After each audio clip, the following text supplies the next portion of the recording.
Hi guys! So may tanggap na naman tayong gagawin ngayon. Itong aming welding. So sinabi sa akin ni Boss Marvin na may sira daw ang ating welding machine.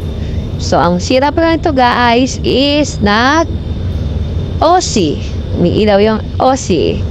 Open circuit.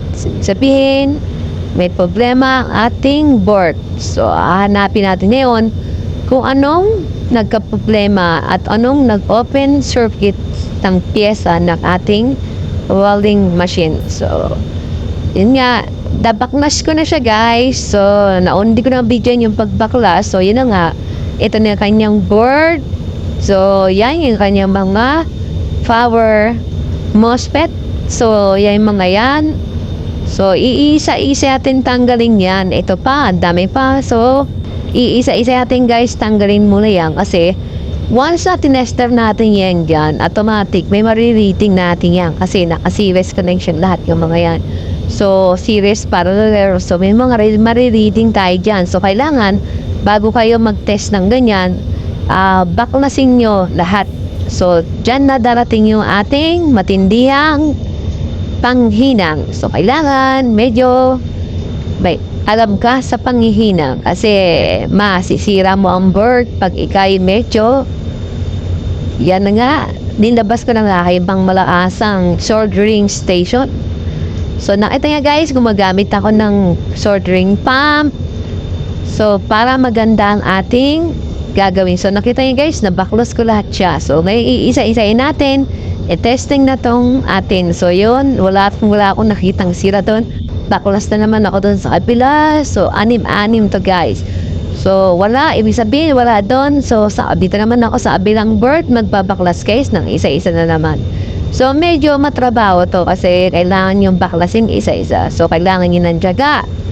So, hindi kailangan dito ng para-para. So, kailangan make it sure lang may number lang yung pagkakasunod ng parts na tinanggal. So, upon checking guys, ito na nga.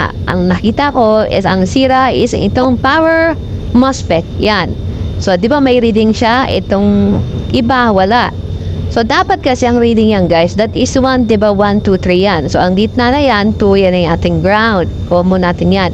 So, 1 and 2, power, tapos input, output. 1 and 3, input, output. Dapat, ang reading natin guys, ganito lang. Yung 2 and 3 lang, ang may reading dapat nito.